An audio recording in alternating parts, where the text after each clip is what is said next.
15 September মঙ্গলবার। আপন স্বরূপকে জানাই চৈতন্য হওয়া। শ্রীরামকৃষ্ণ।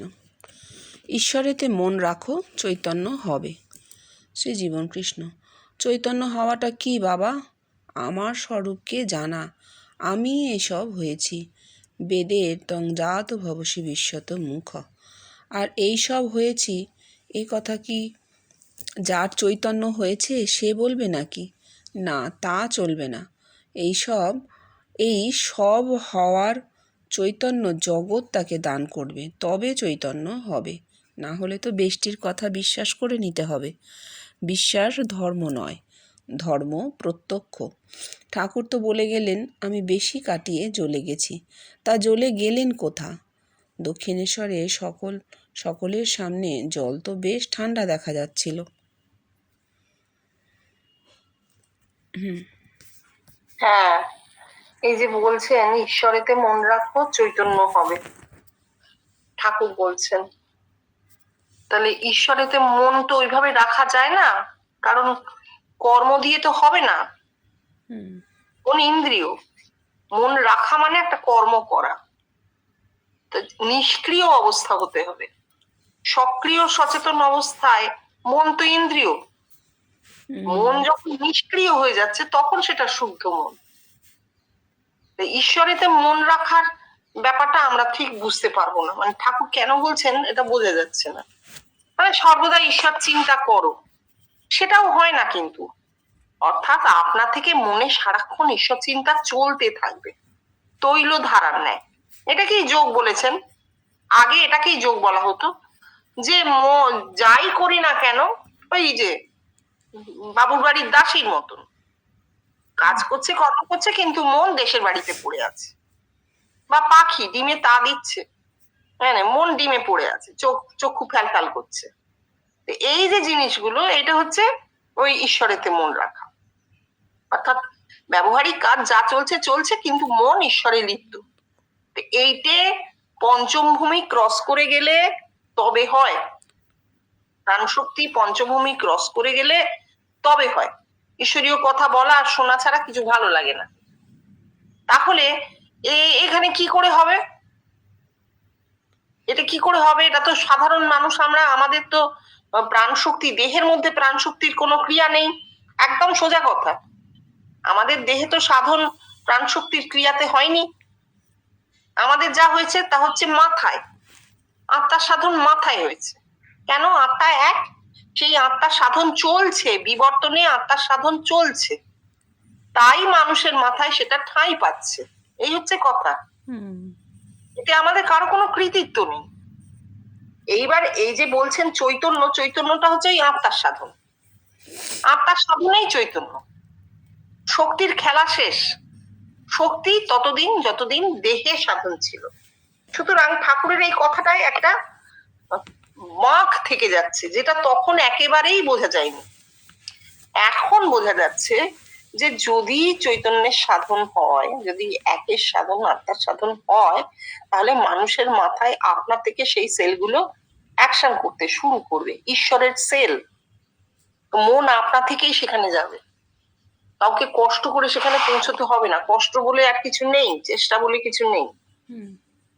এইবার জীবনকৃষ্ণ যেটা বলছেন, চৈতন্য হওয়া কি না, আমাকে জানা, নিজেকে জানা, আমার স্বরূপ কি সেইটা জানা। এখন প্রত্যেকটা মানুষ আলাদা আলাদা করে, আমি এই সময় জীবনকৃষ্ণ যা বলে গেলেন এইখানটা আর যাবো না। এখানটা তো উনি বলেইছেন যে বিশ্বাস কিছুতেই ধর্ম নয়, এটা বেশ ঠিক একটা ফাঁকা কথা। কিন্তু আমরা এই সময় দাঁড়িয়ে কি ভাববো যে চৈতন্যের সাধন, আত্মার সাধন চলছে, মানে কনসিয়াসনেস, অল কনসিয়াস ওয়ার্ল্ড এটা হতে চলেছে। এই অবস্থায় তাহলে প্রত্যেকটা মানুষের মধ্যে সেটা প্রকাশ ঘটছে না কেন? যেটা তো একটা প্রকাশ ঘটতে হবে না। মানুষের অজ্ঞাত সারে তার মাথার সেলগুলো অ্যাকশন করতে শুরু করেছে, সে নিজে টের পাচ্ছে না। নির্গুণের ক্রিয়া টের পাওয়া যায় না। এই ধরো তুমি বলছো বা আমি বলছি, আমরা যে বলছি, আমরা কি প্রিপেয়ার্ড হয়ে বসেছি? লেসন তৈরি করে তো বসিনি, এক্সটেম্পোর।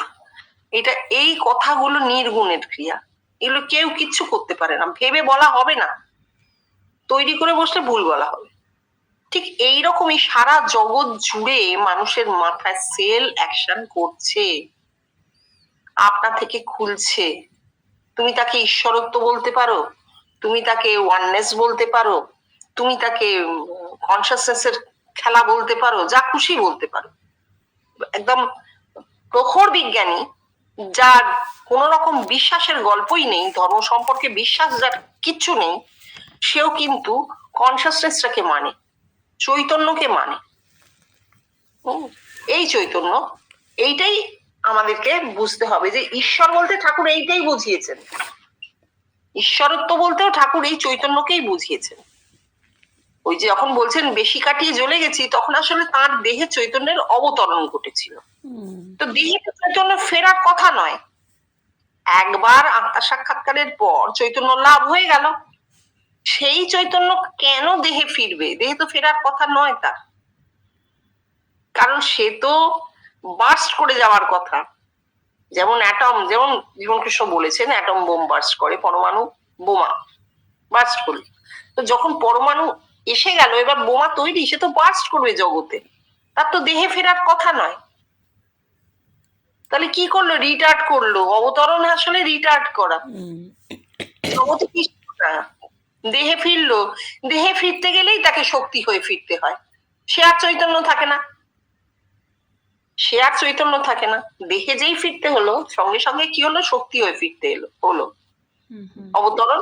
ওই তার জন্য জ্বলে গেল শরীর। আসলে ওটা একটা দর্শন, যে পুরো শরীরটা যেন জ্বলে উঠলো, আসলে তো আগুন নয়।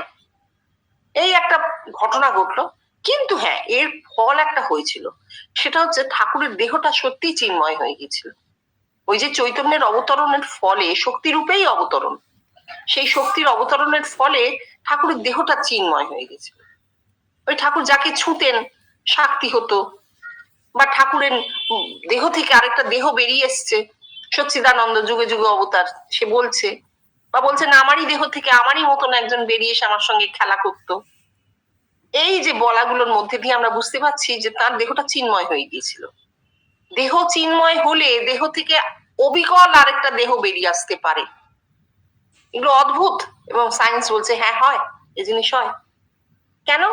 লুজ হয়ে গেছে তো, লুজলি প্যাকড পার্টিকেল দিয়ে শরীর তৈরি হয়ে আছে, কারণ সব কনসাস।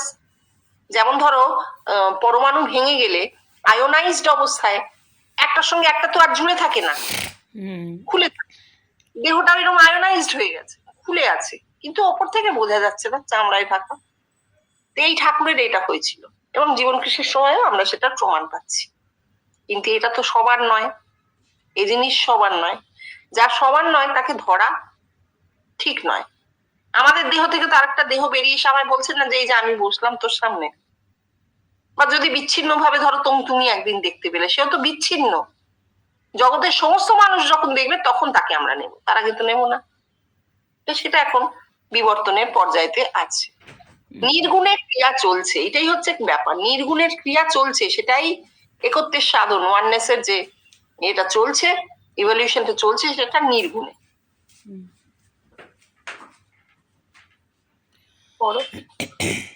23শে সেপ্টেম্বর বুধবার শ্রী জীবনকৃষ্ণের ভগবান, ঈশ্বর ও ব্রহ্মের অবস্থা স্বপ্রমাণিত। আজও স্বামীজির ওয়ার্কস পড়া হচ্ছিল। স্বামীজি এক জায়গায় বলছেন, Lord Buddha said that the whole human race is more or less lunatic. Shri Jibankrishna, এই কথার অর্থ কি জানিস? দেহেতে সত্য রয়েছে, বেদের একং সৎ। মানুষ চাহিদার ক্রমাগত আঘাতে সে সত্যকে দূরে ফেলেছে, সত্যকে দেহেতে প্রকাশ পেতে দিচ্ছে না। সত্য দেহে আপনা হতে প্রকাশ পায়, বিদ্যৎ বিবিদিশায় নয়। আসল ঘটনাটা হচ্ছে মানুষের দেহে দুটো অবস্থাই আছে, জীবত্বও আছে, ঈশ্বরত্বও আছে। দেহের গুণও আছে, ঈশ্বরের গুণও আছে। দেহের গুণ না থাকলে তো দেহ থাকবে না, তাই না? এই যে ঋতুগুলি যাকে আমরা, বা যে সমস্ত ইন্দ্রিয়গুলো আমাদেরকে রিপুর বর্ষবর্তী করে। অনেকের অনেক চেষ্টা, ধ্যান, তপস্যা, মন্ত্র জপ, ঠাকুরকে ডাকা, অনেক কিছু করেন অনেকেই, নানা ধর্মের নানা রকম মতে। মানুষের এই চেষ্টাগুলোকেই আমরা ধর্ম বলে জেনেছি এতকাল। এই চেষ্টাগুলো কি? মানুষ দেহকে শান্ত করতে চেয়েছে, যে দেহের যেন এত চাওয়া না জাগে। কিন্তু চাওয়াটা দেহের হলেও জাগছে কোথায়? মাথায় জাগছে, সেলগুলো সব মাথায়। তো কি হচ্ছে, মাথাকে তো আমরা কন্ট্রোল করতে পারি না, মাথা আমাদের কন্ট্রোল করে। মন একটা ইন্দ্রিয় মাত্র। মনোসংযম, অমুক তসুক যাই বলি না কেন, ঘটনাটা ঘটছে তো মাথা থেকে। মাথা যদি কন্ট্রোল করে তবে সব কন্ট্রোল হয়। এবার এই আমাদের দেহে ঈশ্বরত্ব আছে, এটা মানুষ জানতে পেরেছে, সবাই জানতে পেরেছে। সবাইকে জিজ্ঞেস করো ভগবান কোথায়, সে তার দেহটা দেখাবে, কিন্তু এই ভেতরে আছে বলে। আজকাল সব মানুষই বলে এই কথাটা, ভগবান তো ভেতরে। কিন্তু কথা হচ্ছে ভগবান ভেতরে, তাকে ধরা যাচ্ছে না কেন? ভগবান তো একটা আলাদা লোক নয়। আমার ভেতরে ঢুকে সে অনন্তনাগে শুয়ে আছে, কি মাঝে মাঝে উঠে বসে লক্ষ্মী তার পাশে বা করছে আছে, চব্য খাচ্ছে, এমন তো নয়। ভগবানত্ব একটা অবস্থা, একটা কন্ডিশন। একটা মানুষেরই যেমন দেহের কন্ডিশনে সে খায় দায় কাজকর্ম করে, ঠিক তেমনি ভগবানত্বও তার একটা কন্ডিশন। যখন তার দেহের কন্ডিশনটা চাপা পড়ে থাকে, মরে তো যাবে না, মরে কোথায় যাবে? মরে গেলে তো, দেহ মরে গেলে তো কথাই নেই, তার আর ভগবানত্বও নেই, দেহও নেই। ভগবান দেহ ছেড়ে চলে গেলে তবেই দেহটা মরে যায়।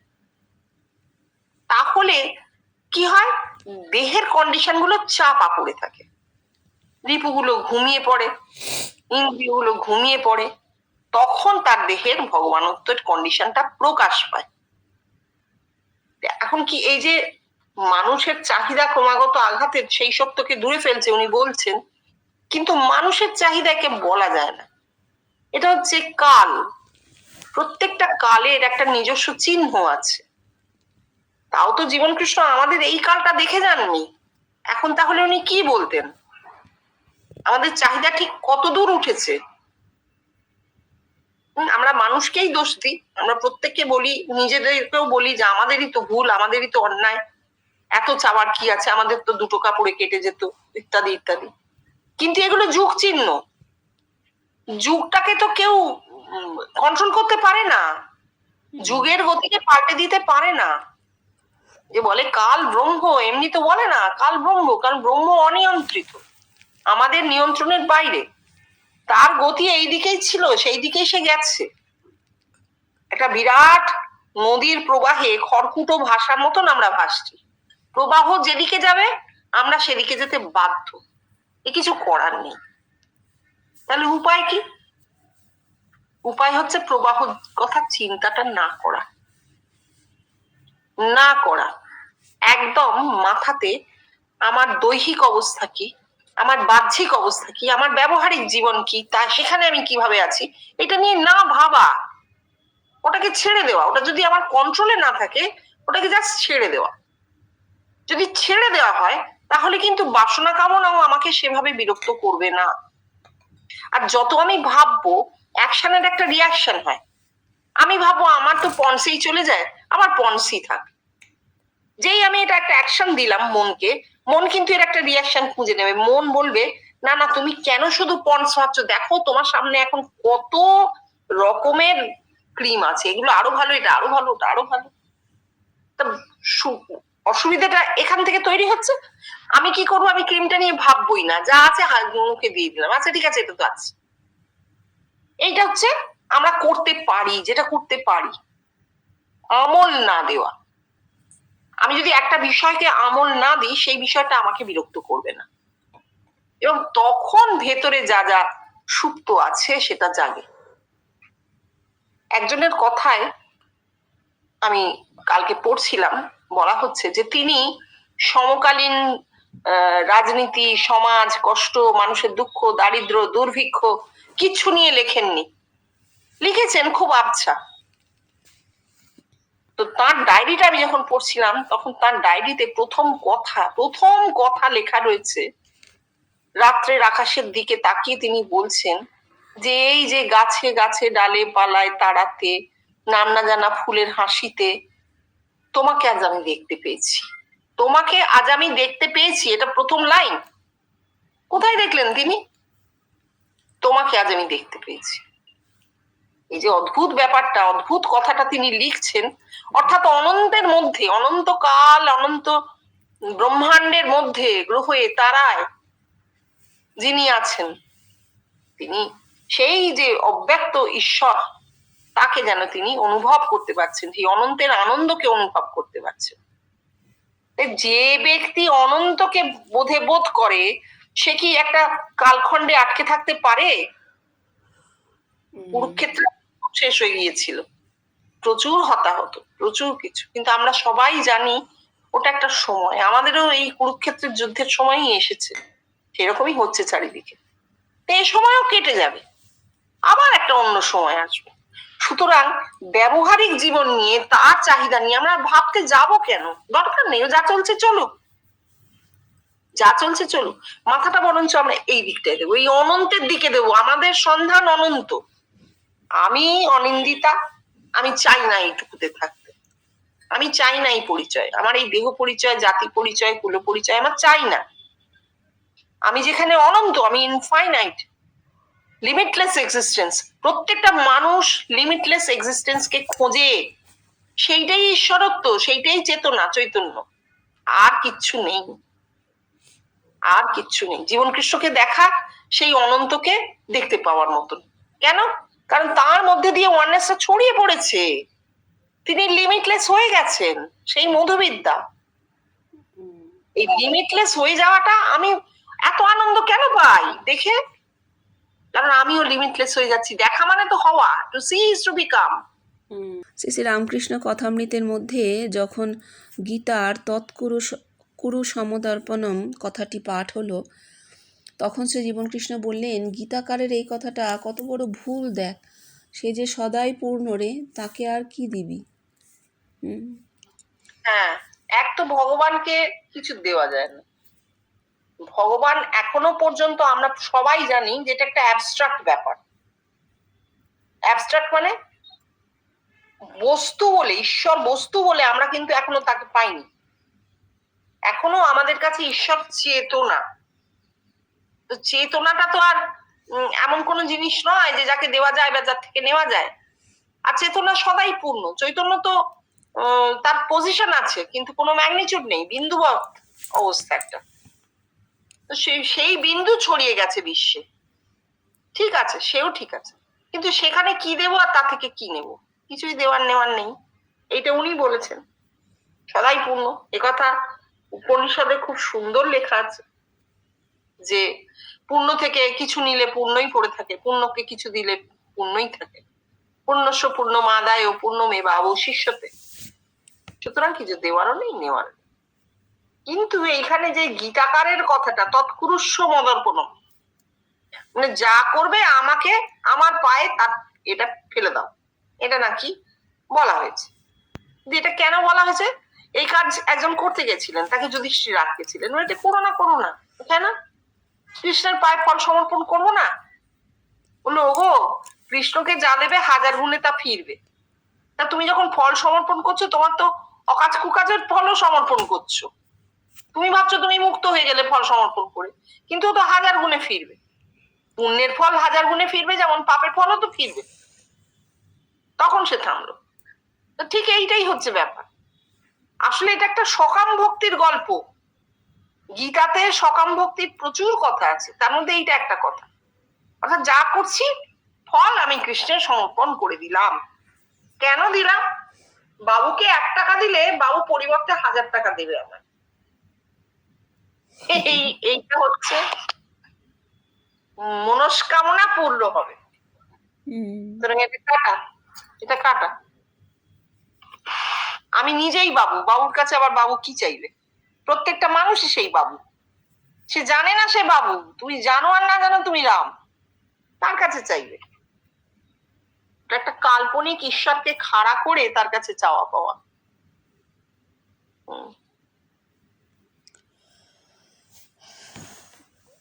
কথামৃত পাঠ চলছিল। একসময় শ্রী জীবনকৃষ্ণ স্বামীজির ওয়ার্কসখানি বার করে ক্ষিতীশবাবুকে একটা জায়গা নির্দেশ করে পড়তে বললেন। ক্ষিতীশবাবু বইখানি নিয়ে মনে মনে পড়তে লাগলেন। দেখে শ্রী জীবনকৃষ্ণ বলে উঠলেন, কী রে, তোকে কি আমি মনে মনে পড়তে দিলাম নাকি? জোরে পড়। ক্ষিতীশবাবু পড়তে লাগলেন, there is one thing to be remembered, the assertion I am God that cannot be made with regard to the sense world.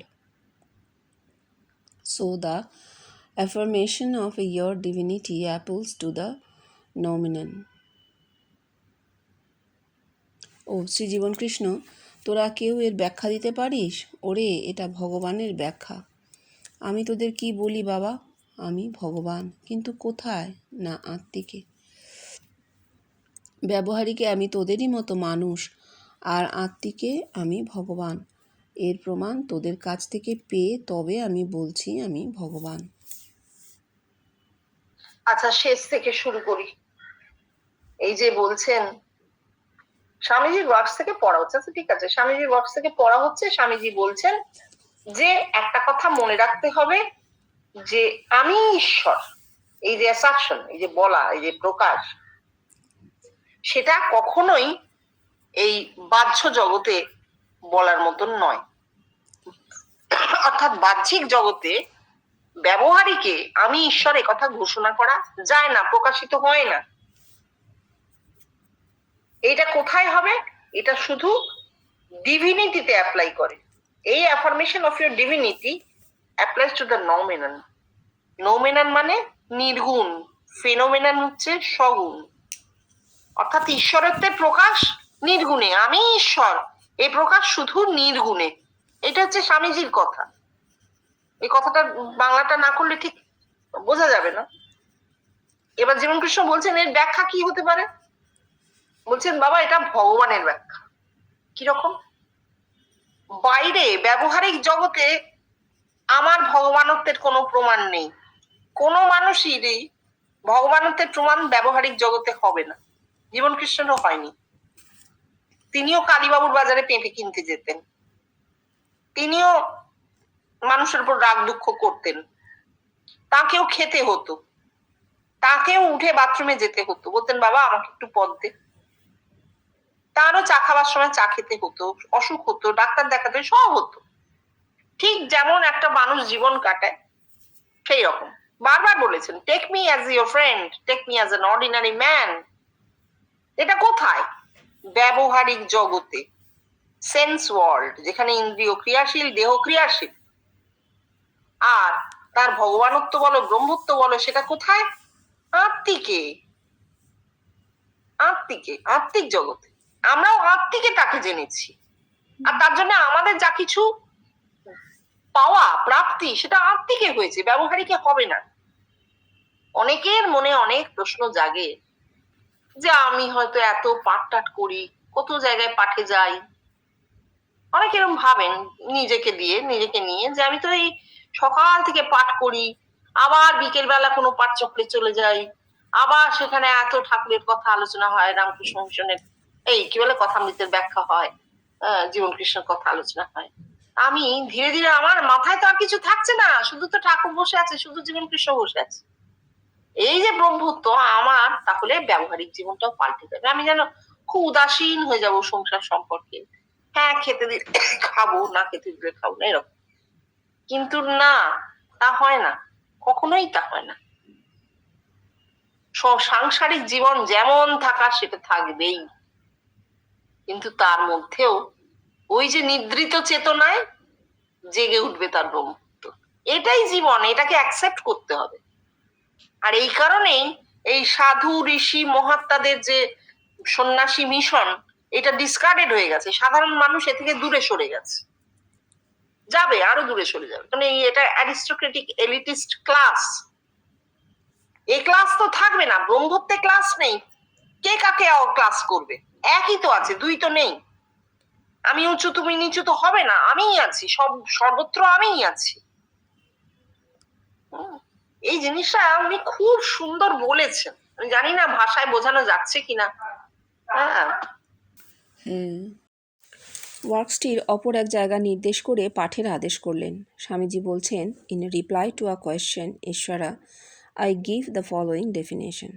Ishvara is the sum total of individuals, yet he is an individual.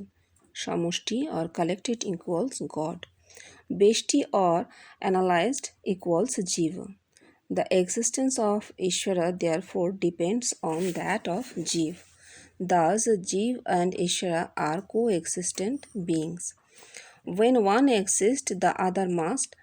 Also, because except on our earth, in all the higher spheres, the amount of good beings vastly in excess to the amount of evil. The sum total Ishvara may be said to be all good. আচ্ছা, এটার বাংলাটা বলেনি।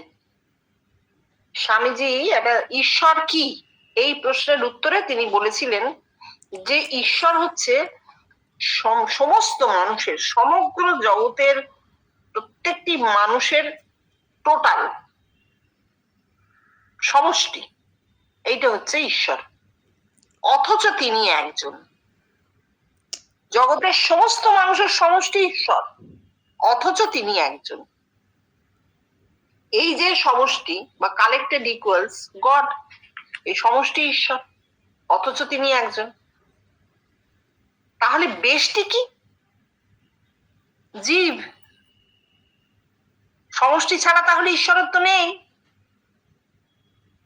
এই গোটা মানব জাতি ঈশ্বর, একটি মানুষ মাত্রই জীব, ঈশ্বর নয়। অন্তত স্বামীজি তাই বলছেন। দেখো কত বড় কথাটা বলছেন। যেই তুমি একজন মানুষকে বিচ্ছিন্ন করে তাকে ভগবান বলছো, তুমি ভুল বলছো। অর্থাৎ ভগবান বলতে সমগ্র মনুষ্য জাতি, অথচ তিনি এক। সবার মধ্যে সেই এক আমরা বলি, মধ্যে কথাটাও বাদ, সবাই সেই এক সমষ্টিতে, আর বেষ্টিতে কিন্তু জীব। তাহলে বলছেন ঈশ্বরের অস্তিত্ব জীবের উপর নির্ভর করে, এটা ঠিক। এবং জীব এবং ঈশ্বর একসঙ্গেই থাকে, তা তো থাকেই। দেহ এবং দেহস্থ আত্মা চৈতন্য একসঙ্গে থাকে, তাই তো? একটি সপ্রাণ মানুষের মধ্যে তার দেহ যেমন থাকে, তার দেহস্থ প্রাণ বলো, চৈতন্য বলো, আত্মা থাকে। তাহলে জীব আর ঈশ্বর একসঙ্গে থাকে। তাহলে একটা যখন থাকে তখন আরেকটা থাকবে। অর্থাৎ একটা জীবন্ত মানুষ তুমি বলবে তার মধ্যে ভগবান নেই, তা হবে না, তুমি ভুল বলবে। কারণ তার প্রাণ আছে, চৈতন্য আছে। সে যত পাপ কাজ করুক, সেটা তো তার বেষ্টিক ব্যবহারিক জীবন, কর্ম, দেহের ক্রিয়া, তার জীবত্বের ক্রিয়া।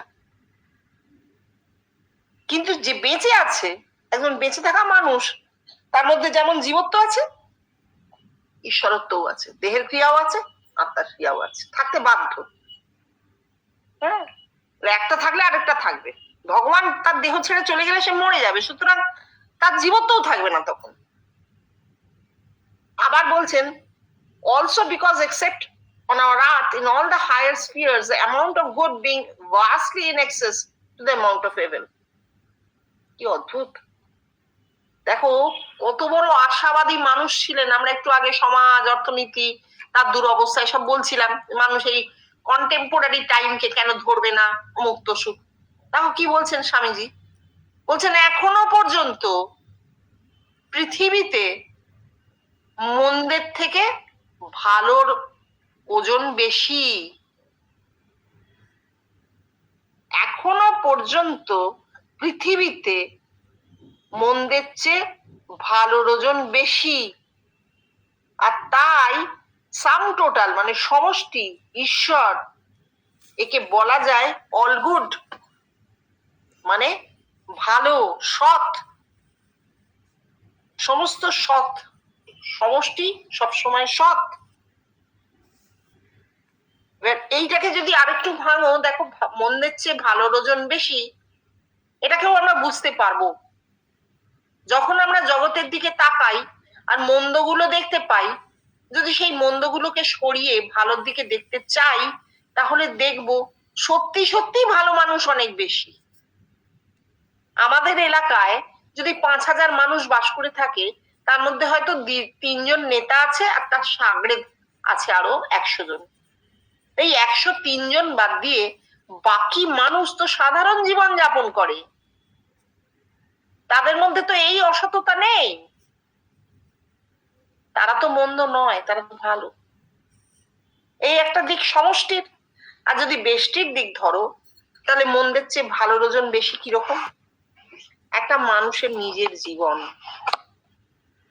তার জীবত্ব, তাকে যতখানি নাকে দড়ি দিয়ে ঘানি টানাক না কেন, তার মধ্যে যে শিবত্ব, যে ঈশ্বরত্ব আছে, তা কিন্তু তাকে শান্ত রাখে।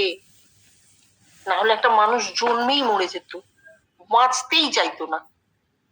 তার কাছে সংসার এমন কঠিন, এমন সংঘাতময় জায়গা, একদিনও বাঁচতে চাইতো না। সে বেঁচে থাকে কেন? কারণ তার মধ্যে ঈশ্বরত্ব আছে, এবং সেই ঈশ্বরত্ব তাকে সমানে আনন্দ জুগিয়ে যায়। প্রত্যেকটা মানুষের দেহে সারাক্ষণ একটা আনন্দের হিল্লোল বয়, তা না থাকে সে বেঁচেই থাকতে পারতো না। এইটাই তো মন্দের চেয়ে ভালোর ভাগ বেশি, অসতের চেয়ে সতের ভাগ বেশি। হলো না কি প্রমাণ? হুম। এইবার পরেরটা তুমি পড়ো, জীবন কৃষ্ণের কথাটা পড়ো, আরো ভালো। শ্রী জীবন কৃষ্ণ, এটি ঈশ্বরত্বের ব্যাখ্যা। দেখ, তোদের আমি বহুবার বলেছি, স্বামীজি ছিলেন একজন আউটস্ট্যান্ডিং স্কলার। তার প্রতিভার তুলনা চলে না। বেদ বেদান্ত পড়ে তার ঈশ্বরত্বের ধারণা অপরিসীম। তবু তার জীবনে এর কোনো কংক্রিট প্রমাণ দিয়ে যেতে পারেননি। কিন্তু আজ তোরা বলছিস সকলের মধ্যেই আমি আছি, এক হয়ে। তোদের অপার অনুভূতি দিয়ে তোরা এই কথা বলছিস, তবু আমি একজন ইন্ডিভিজুয়াল লিভিং ম্যান। তোদের এ কথাও বলে গেছি, দেখ, ঈশ্বরের মনুষ্য দেহ ব্যতিরেকে আর কোথাও তার লীলার স্থান নেই। হ্যাঁ, ঠিকই। স্বামীজি প্রমাণ তো দিতে পারেননি, কিন্তু তার মাথায় জিনিসটা কি অদ্ভুত ভাবে উঠেছিল। তো তার আগে এ কথা কেউ বলেনি যে জীবত্ব আর ঈশ্বরত্ব দুটোই যে একটা মানুষের মধ্যে, একটা মানুষই যে দুটোকে বহন করে যায়, এ কথা স্বামীজির আগে কেউ বলেননি। এবং হ্যাঁ, ঈশ্বরত্বের ওজন বেশি, জীবত্বের ওজন কম। তাই জন্য এই মানুষ এত দুঃখ কষ্ট শোক সহ্য করেও বেঁচে থাকে। তার শরীরে সেই আনন্দের হিল্লোল, ঈশ্বর ব্রহ্মের যে স্বরূপ বলা হয়েছে বেদে, আনন্দ রূপম, সেই আনন্দ রূপম আছে বলেই মানুষ বেঁচে থাকতে ভালোবাসে, জীবনকে এত ভালোবাসে। এই তো কেউ বলেনি তার আগে। আসলে স্বামীজির তো একটা ভীষণ সিংহের মতন হৃদয় ছিল। এত বড় উদার হৃদয় মানুষ খুব কম জন্মেছে পৃথিবীতে। এই যে সমস্ত মানুষকে নিয়ে বাঁচা, সমস্ত মানুষের মধ্যে ঈশ্বরত্বকে স্বীকার করা, তার মধ্যে মন্দের চেয়ে ভালোর ভাগ বেশি, এইটাকে বলা ভাবা, এরকম মানুষ বোধহয় এর আগে জন্মায়নি। এটা আমার খুব মনে হয়। এবার যেটা জীবন কৃষ্ণ বলছেন যে হ্যাঁ, স্বামীজির জীবনে সত্যি প্রমাণ আসেনি। কেন? কাল, সময়, কালই কালেই তা ফুটবে। জীবন কৃষ্ণের সময় সেটা ফুটলো, স্বামীজির বলে যাওয়ার কথাটা ফুটলো। কিভাবে ফুটলো? এই সাধারণ মানুষের মধ্যে ব্রহ্মত্বের প্রকাশ ঘটে গেল। কিভাবে ঘটলো? তারা একটি মানুষকে দেখতে থাকলো। কোন মানুষকে? যে মানুষের বেষ্টির সাধন পূর্ণ হয়ে গিয়ে অবতারত্ব ভগবানত্ব পেরিয়ে ব্রহ্মত্বে চলে গেছে, যেখানে তিনি চৈতন্য স্বরূপ হয়ে গেছেন, তার রূপটা ফুটতে শুরু করলো। রূপটা কি করে এলো? আমার চেতনায় জীবন কৃষ্ণের রূপ এলো কি করে? আমি তো তাকে দেখিনি, শুনিও নি তার কথা। তিনি তো আমার জন্মের 4 বছর পরই মারা গেছেন, জানি না, শোনবার কোনো চান্সই নেই। কি করে এলো তাহলে? তার কারণ তার যে চৈতন্য স্বরূপ যে রূপটি, সেইটে একটা আদি রূপ হয়ে গেছে। সেইটাই প্রকৃত ব্রহ্মের প্রকৃত একটি রূপ পেয়ে গেছে। প্রত্যেকটা মানুষই তো ব্রহ্ম। আমারও চেতনায় ব্রহ্ম যখন ফুটবে তখন ওই রূপটা নিয়েই ফুটেছে, আমি জানতে পারছি। সে আমাকে জানিয়ে দিচ্ছে যে আমি ভগবান, আমি কিন্তু জানতে পারছি না যে সে ভগবান। আমি খুঁজতে খুঁজতে গিয়ে ভাবছি আরে এই তো ভগবান বসে মিটমিট করে হাসছেন আমার দিকে তাকিয়ে, আমি তাকে জড়িয়ে ধরছি এবং তিনি আমার গায়ে মাথায় হাত বুলাচ্ছেন। এই যে অদ্ভুত ব্যাপারটা, এটা কি, কোথা থেকে এলেন তিনি, এলেন কোত্থেকে, আমারই বা এত ভালোবাসা জন্মাচ্ছে কেন? নিজের প্রতি নিজের ভালোবাসা। আমার ভেতরে যে ব্রহ্মসত্তা, সেই ব্রহ্মসত্তা তার রূপটা ধরে ফুটে জানিয়ে দিচ্ছে যে হ্যাঁ তোমার ব্রহ্মসত্তার প্রকাশ হলো। সে কি আমার একা না, অগণিত মানুষের মধ্যে এই জিনিস হয়েছে। তবে এরপরেও কথা আছে, সেটা হচ্ছে রূপ সরে যাবে, রূপ চলে যাবে, রূপ জায়গা ছেড়ে দেবে। রূপেরও ওপরে কিছু থাকে তার প্রকাশ ঘটবে। সেটা হচ্ছে ব্রেন সেল গুলো এমন প্রকাশ হবে, এমন অ্যাকশন করতে শুরু করবে যে মানুষের আর রূপের প্রয়োজন হবে না। রূপ দেখে ব্রহ্মত্বের প্রমাণ এও সরে যাবে। এরপর পর এই যে তারপর বোধ হয়, হ্যাঁ তারপর আছে পড়ো। হ্যাঁ, স্বামীজি বলছেন when one exists the other must। হ্যাঁ রে, তোদের আমি বলি না, এই জগৎ চিরকাল আছে, বেদেও সে কথা আছে, আর চিরকাল থাকবেও। মানুষও চিরকাল আছে আর চিরকাল থাকবে। বলতে পারিস এই যে স্বামীজি বলছেন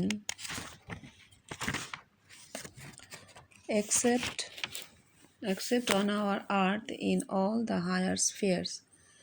এই আর্থ কি আর হায়ার স্ফিয়ার্সটাই বা কি? আর্থ হলো এই দেহ, আর হায়ার স্ফিয়ার্স হচ্ছে আত্মিক। আর ব্রহ্মের কথায় স্বামীজি বলছেন ব্রহ্ম একাই আছেন। কীরকম? ওরে, আমি 4 মাস ধরে অভয়কে দেখে দেখে তোদের আমি তখন বলেও গেছি, কত পরে আমি এর অর্থ বুঝলাম।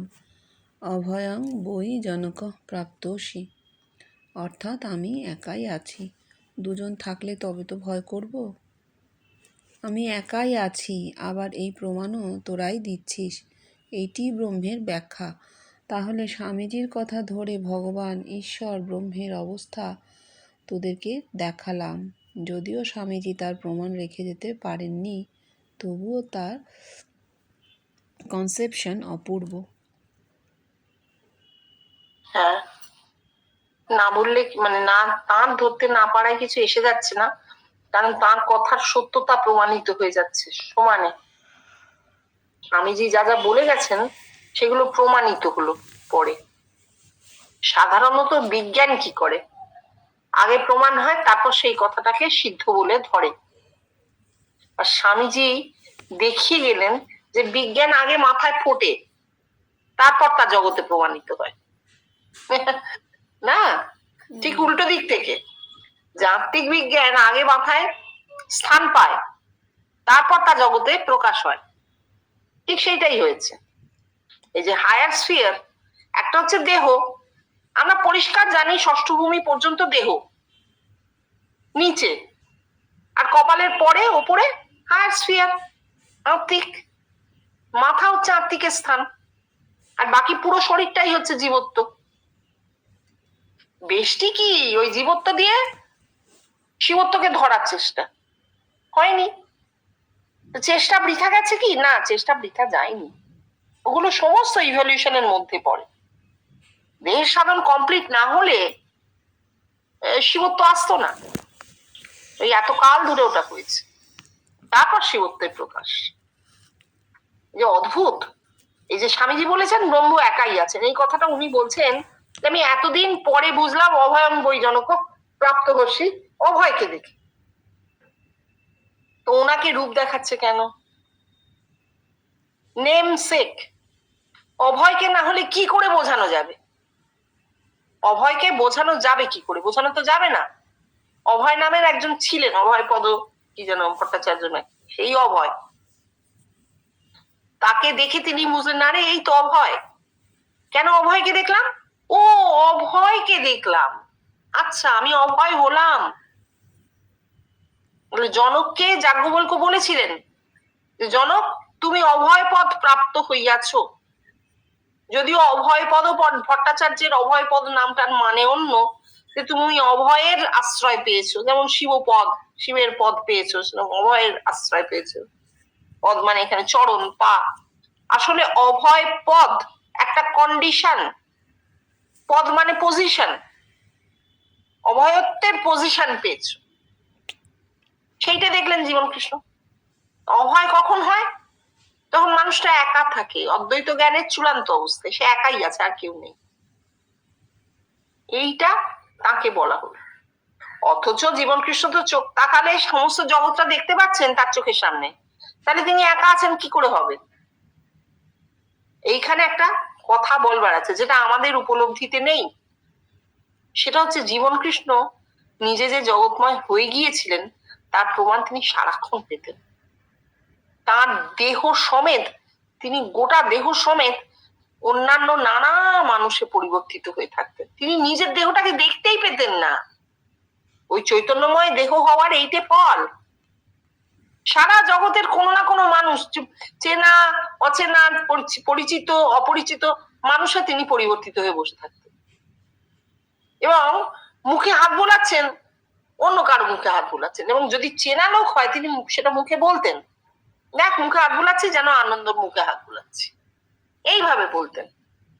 তাহলে নিজের দেহটাকেই তিনি আর খুঁজে পেতেন না। এই যে চৈতন্যময় দেহ হওয়ার আলটিমেট কন্ডিশন কি হয়, যেটা আর হয়তো পৃথিবীতে কোনোদিন হবে না, সেটা কিন্তু জীবন কৃষ্ণের ক্ষেত্রে আমরা জানতে পেরেছি। তিনি বলেছেন যে চৈতন্যময় দেহ হলে এই অবস্থাটা হয়, দেহটা সারাক্ষণ অন্য দেহে পরিবর্তিত।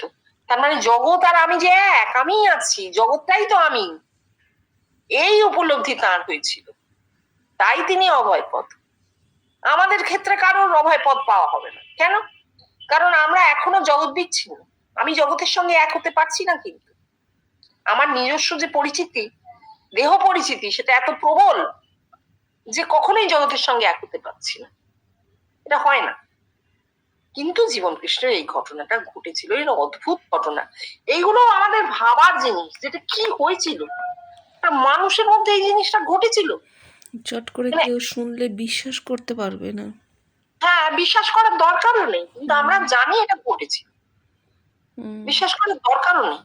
এবং তার প্রমাণ স্বরূপ, সাক্ষী স্বরূপ কয়েকজন বলেছিলেন যে হ্যাঁ, আরে কি হলো, থুতু ফেলছে, রঘু ফেলছে, আমি তো নই। এই যে দুজনের মধ্যে এই জিনিসটা ঘটেছিল, বা কেউ কেউ না দেহ সমেত জীবন কৃষ্ণে পরিবর্তিত হয়ে গিয়েছিলেন, এবং তার ভীষণ এফেক্ট হয়েছিল শরীরে। সাধারণ মানুষের ক্ষেত্রে ঘটলে কি হয় তার প্রমাণ তিনি দেখিয়ে দিয়েছেন। না, কিন্তু এই যে বিশ্বাসের থেকেও ভাবাটাও খুব, ধারণা করাটাও খুব মানে, আচ্ছা, জীবন কৃষ্ণের কথাটা না হয় মানুষ নিতে পারবে না, ঠাকুরের কথাটা তো নিতে পারবে। ঠাকুর কি করতেন? রোশকে ম্যাথরের বাড়ি গিয়ে দেখছেন সবার মধ্যে সেই কুণ্ডলিনী। কি করে দেখতে পেলেন? তাহা সেই মানুষটাই পরিবর্তিত হয়ে সেই মানুষটাকে দেখছে। এই যে আরোপ করা, উনি বলতেন না আরোপ করেছি। আরোপ করা মানে অভিনয়তেই করতে আসে, নাটকে আসে আরোপ করা, তার ভাব আরোপ করো। আরোপ করা মানে হয়ে যাওয়া, সেই মানুষটা হয়ে যাওয়া। গিরিশ ঘোষ এলেন, ঠাকুর সোজা গিরিশ ঘোষ হয়ে গেলেন, ওই দেখছেন তার ভেতরটা কি, গিরিশের মনে কি আছে, গিরিশের শরীরে কি আছে, সব দেখতে পাচ্ছেন। এগুলো কি হয়েছে, এটা যেহেতু সে সময় ঠাকুরের কথা 100 ভাগ লোক ধরতেই পারেনি যে ঠাকুর কি বলছেন, এর কোনো আলোচনাই নেই, এর কোনো আলোচনাই নেই। ঠাকুরের কাছে যে আসছেন সেই কি বলে খারাপ মেয়ে একটি এসে ঠাকুরকে প্রণাম করেছে, ঠাকুরের গা হাত পা জ্বলে গেল। ঠাকুর সেই মেয়েগুলোও হয়ে যেতেন। যখন কলকাতার রাস্তা দিয়ে যাচ্ছেন, প্রণাম করতে করতে যাচ্ছেন, আমি দেখছি সব মা, সব মায়ের এক একটি রূপ। মা কে? মা তো দেহ, নিজের দেহ, ঠাকুরের দেহটাই তো মা। দেখছেন এরা সব নিজে, এবং এই যে নিজেকে একজন বারবণিতা দেখছেন, তখন তো তার মনটাও দেখছেন ভেতরে, এবং দেখছেন মনটা পরিষ্কার, সে অবস্থার বিপাকে এইখানে সঙ্গে সঙ্গে প্রণাম করছে। এ কি কেউ বোঝে? কেন এটা হয়েছিল? হুম, ঠাকুর সবাইকে ভগবান দেখেছেন। কেন দেখেছেন? তিনি নিজে ভগবান হয়ে দেখেছেন সবই ভগবান, নিজেকে ওই রূপগুলোর মধ্যে দেখেছেন। ওই আরোপ করা মানে নিজে হয়ে যাওয়া। হঠাৎ নরেন্দ্রকে দেখে এত উচ্ছ্বসিত হওয়ার কি ছিল নরেনকে দেখে? কারণ যেই নরেন এলো, ঠাকুর নরেনে পরিবর্তিত হয়ে গেলেন। ডাহা দেখতে পেলেন যে অদ্ভুত, তো এ তো অদ্ভুত ঘটনা ঘটবে একে দিয়ে। ভবিষ্যৎ দ্রষ্টা ছিলেন, দেখতে পেতেন। এটা তো লোকে বিশ্বাস করবে যে এই জিনিসটা ঘটেছে। তাহলে জীবন কৃষ্ণের কথাটা না বিশ্বাস করার কোনো কারণ নেই। হ্যাঁ, জীবন কৃষ্ণ কোনো যশস্বী ধার্মিক বলে জগতে তার পরিচিতি নেই, তিনি চাননি, আমরাও চাই না। নামটা সরিয়ে রেখে বললেই ভালো। কারণ সত্যি তিনি একজন অত্যন্ত সাধারণ মানুষ ছিলেন, কোনো ধর্মগুরু ছিলেন না, কোনো মন্ত্র ফন্ত্র ইত্যাদিতে তার কোন রকম কিছু বিশ্বাস ছিল না, আমাদেরও নেই। আমরাও নিজেরা কোনো ধর্মের গণ্ডিতে নিজেদেরকে আবদ্ধ মনেই করি না, কোনো প্রাতিষ্ঠানিক ধর্মের মধ্যে আমরা নেই। আমরা জানি মানুষের একটাই ধর্ম, মানুষের যা ধর্ম দুটো, একটা জৈব ধর্ম, একটা দৈব ধর্ম, একটা জীব, একটা ঈশ্বর। যেখানে সে লিমিটে থাকে, সীমার মধ্যে, তার দেহ পরিচিতির মধ্যে আবদ্ধ, সেটা তার জৈব ধর্ম, দেহের ধর্ম। আর যেখানে সে লিমিটলেস, সে অনন্ত, সেইটা হচ্ছে মানুষের দৈব ধর্ম বা ঈশ্বরত্ব। এবং সব মানুষের ক্ষেত্রে এই কথাটা সমানভাবে প্রযোজ্য, কেউ বাদ নেই। এই গণ্ডির মধ্যে জগতের প্রত্যেকটা মানুষ আসবে, জীবিত, মৃত, অতীত, বর্তমান, ভবিষ্যৎ, যত যত মানুষ, মনুষ্য জাতি এই গণ্ডির মধ্যে আসবে। জীবন কৃষ্ণের ক্ষেত্রে আমরা যেটা দেখেছি যে তার এই কামচার, যে ওই অন্যে পরিবর্তিত হয়ে যাওয়া, ডাহা দেহে পরিবর্তিত হয়ে যাওয়া, এটা এত ঘন ঘন ঘটতো যে তার নিজের দেহের জ্ঞানটা প্রায় চলে যাওয়ার মতো হয়েছিল। ডাক্তার বলেছিল নস্যি নেবেন না। দূর হতভাগা, ডাক্তার জানে না, নস্যি না নিলে আমি তো নামতেই পারছি না। অর্থাৎ তাকে তো খেতে হবে, পেটে তো খিদে থাকতে হবে, এই বোধটুকু তাকে তো জাগিয়ে রাখতে হবে। এই যে অন্যের দেহে, তাহলে নিজের দেহের জ্ঞান না থাকলে খাবেন কি করে? এই জন্য জোর করে টেনে মন নামাতে হতো। যেটা ঠাকুরের ক্ষেত্রে, জল খাবো, লোকে জল আনতে ছুটছে, বলছে না না, উনি ওইটা ধরে নামেন, একটা খুঁট ধরে নামেন, নামতে পারছেন না, দেহে নামতে পারছেন না।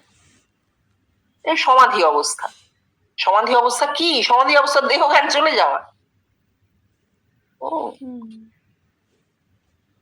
ঠিক আছে, আজ এই অবধি থাকুক তাহলে।